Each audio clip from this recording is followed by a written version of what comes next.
Hi, Ray Moran with the iiBV, here with Johnnie White, the CEO of the American Society of Appraisers, one of the largest and most active valuation organizations in the world.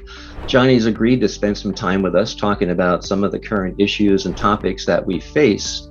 And to start with, Johnny, you've been mentioned in past interviews discussing the sunsetting of careers of many of our senior valuers in our profession. It's both a huge problem for us, but I hope it's a big opportunity for younger students to enter. Could you share your thoughts on the issue and what possibly we could do about it? Absolutely, Ray, and thank you for inviting me to have this conversation. So what we're seeing in our membership, and I think you're seeing it across the board with the profession, is we're seeing a lot of individuals leaving this profession. They're retiring. And I think during the pandemic, like a lot of us, we started to look at our life and figure, okay, what's our next steps? And we're starting to see a number of people leaving the profession because they want to do something different. This is an opportunity for us. So the opportunity is how can we bring in new members, those young professionals into this field, and it's multiple levels. We're looking at students, those that are in college, and that's undergrad to graduate, those that are new to firms, that's been there maybe a couple of years, getting them excited about this profession and ensuring that they're on the right path to complete this or to get into this profession. And what I mean by that is going down the path of getting their designation.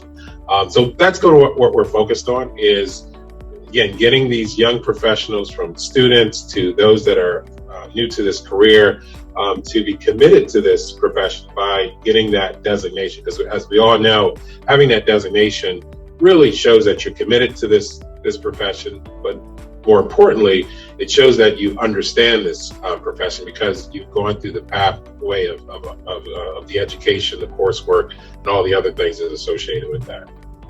I agree with that, Johnny. I think in many ways it sounds like it's a communications issue of our reaching these students to let them know of the possibilities. How should we as a profession go about that? I think with these two different groups, let's first talk about students. We have to create awareness for the students about this profession. So what I'm looking to do is ask our current members to go back to their alma maters and talk about what they do on a daily basis, the excitement of this profession. I think that's going to help these students when they decide on which career path that they're going to take. Hopefully they'll take the valuation standpoint. In addition to what I'm thinking about doing, or what I am doing, is creating opportunities for these students to have access to education from ASA. We have a very, very good program with Texas Tech University. And this program has been in place for some time now. And we're re-energizing this program. And what this program allows the university to do through a partnership with ASA is provide access to our POV courses, the principal evaluation courses. And so our collaboration with the school, with a faculty member there, they are there to help the students navigate through the content. And then at the end of them completing, looking at all the content, all the coursework associated with that content, they can take the exam, the exam that's at the end of that POV course. And so what that does is give the individual or the student, again, education on this profession, how to take different approaches and so forth.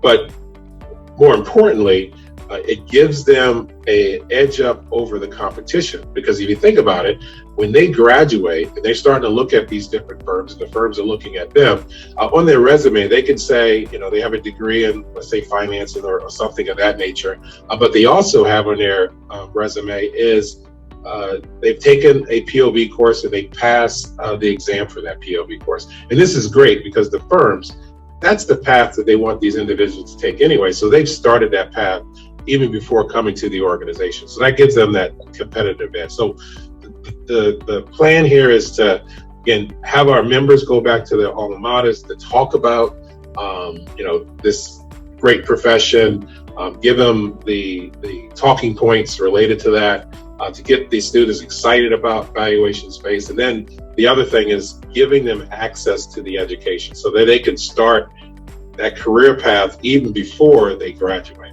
So that's that component. And these emerging leaders, these individuals that are working at firms, but they've only been there for a few years now.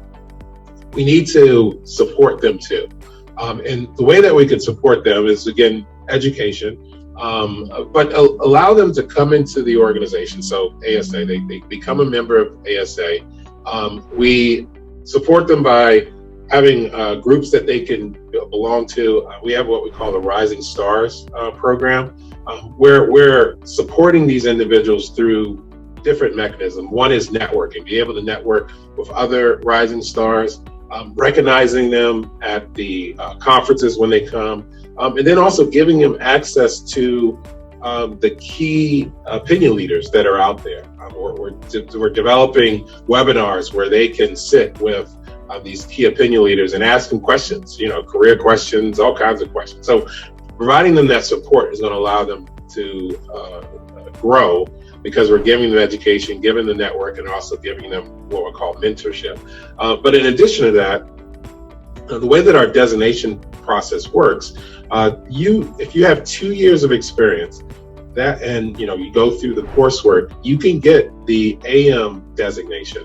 And then once you get the 5-year, you can get the ASA, the Senior Appraiser designation. So we're helping them go through the process as a candidate, finish their coursework, and then they can get the AM designation. One of the things that we changed recently was you do not have to submit a report in order to get the AM designation. So this takes a lot of pressure off of them and having to complete that report. So as long as they've completed all of the coursework, passed the exams for each one of them, they can get a designation, which is the AM designation, and they have the 2 years. And then as they work up to the 5 years, within that 3 years, they learn, more about report writing and so forth. And then at the 5th year, they can submit a report because they've done all their coursework, and then they can get the ASA designation.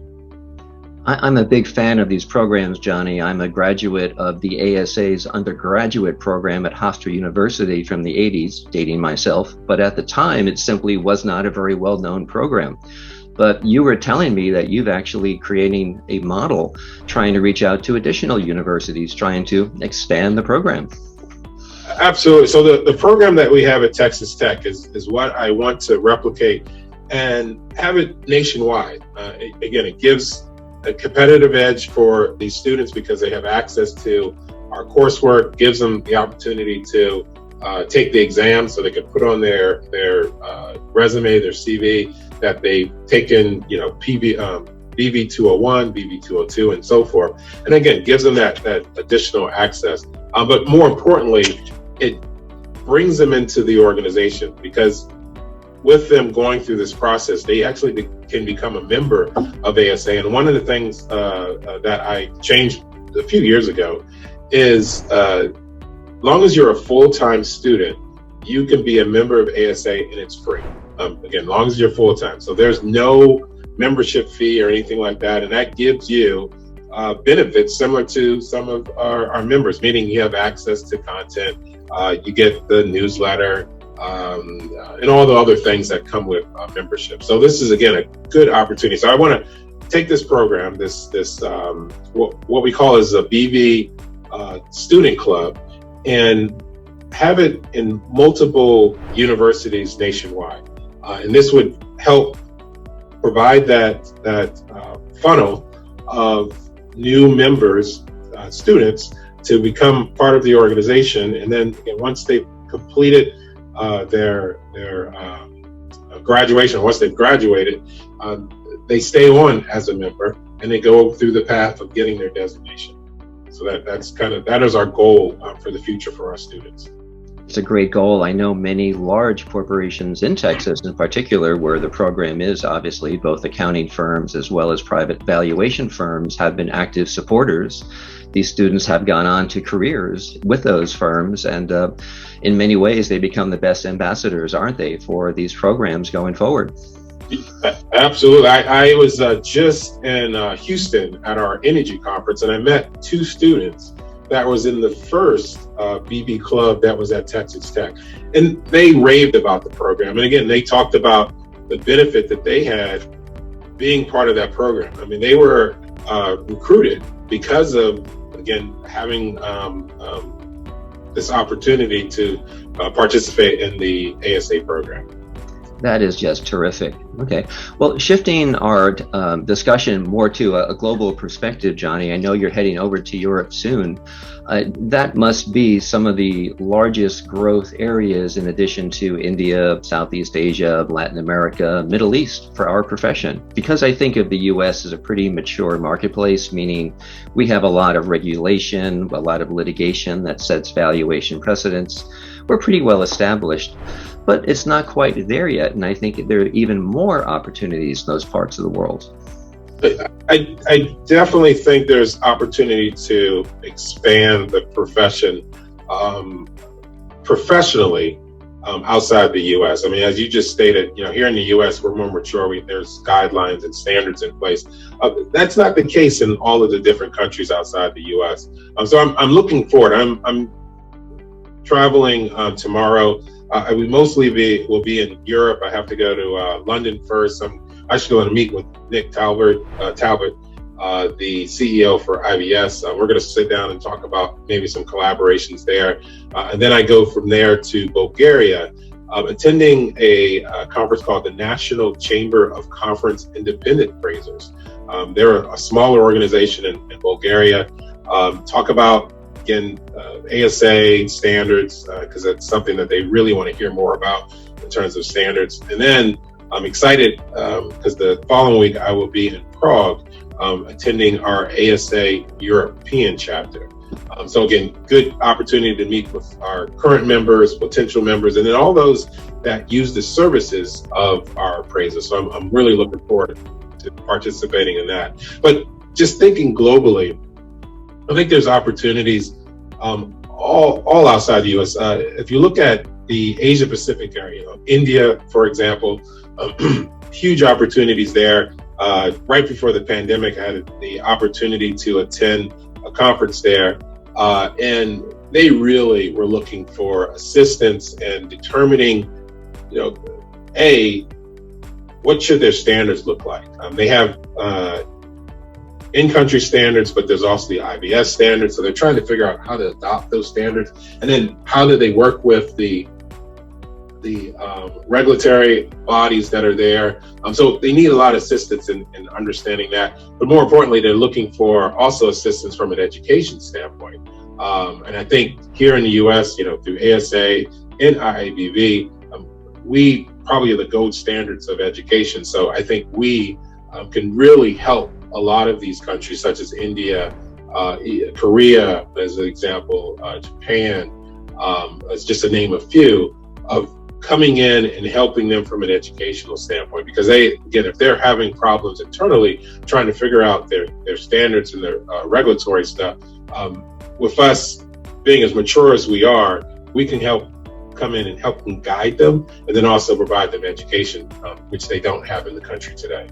And that's another interesting point, the use of technology to improve the availability of education. I was lucky in the early 2000s, my company sent me to China for a few years as an expatriate. Wonderful experience, learned so much about the world outside the US. But those days of expat travel really don't happen as frequently anymore. But thanks to technology, these hybrid conferences are available through anyone's laptop or personal device, and people can just literally stream your conference in Bulgaria, the ASA conference in Prague, or elsewhere. Yes, I mean, technology has really, we say that term, or you heard the term, the world. There was a point that everybody thought the world was flat. Well, technology has flattened the world because now we can talk to anybody anytime and provide access to content anytime now. I mean, I look at our conference last year, our international conference that we had in Vegas. That was a hybrid. We had, those that could come in person, and then we had it available for those that couldn't make it in person. And it was split 50-50. 50% of our total attendance was there in person, and then 50% was out, that was remote. And then if you break down the numbers for a remote audience, there was probably about 10% of the remote audience that was international. Now, I know, let's say prior to the pandemic and prior to us really doing more of these hybrid events, we wouldn't have saw those numbers from an international standpoint, because again, you look at the barriers there from cost, visas, and so forth, and it's a laundry list of things. But now that we are doing these programs in a virtual standpoint, it really opens up the audience outside the borders of the U.S. now, which has been really great in being able to do that. Speaking of opening up, Johnny, I know you've been very active working with other major valuation organizations, just trying to help make our profession more available toward everyone, especially in education and designations. Would you care to give us a brief overview of what you've done and are doing? Yes. So I come from a background where the more people involved, it's better for the profession. And this is on multiple levels, from advocacy to education and so forth. And let's again use in the pandemic, there was some negative things that happened as a result of the pandemic, but there was actually some positive things that happened related to the pandemic. And one of the positive things that I saw in the pandemic was, again, that philosophy, we can do more together. And as we all saw, everyone was struggling with, what do you do next now that you're in the pandemic? So I reached out to a number of the other BPOs in the different disciplines that I run with ASA, and talked to each of the BPOs and said, look, we need to come together to help educate our profession, not just the members within just our organizations, but the entire profession, on what to do right now. How do you maintain your business during these type of times? So this helped me lead into collaborations or continuous collaborations beyond what we did at the start of the pandemic.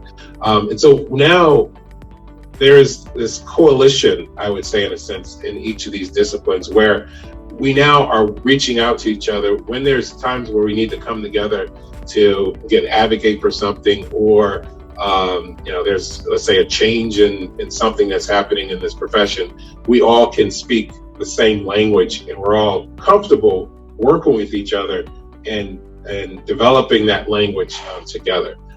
So this is not only just working with the BPOs in the U.S., also in the international realm.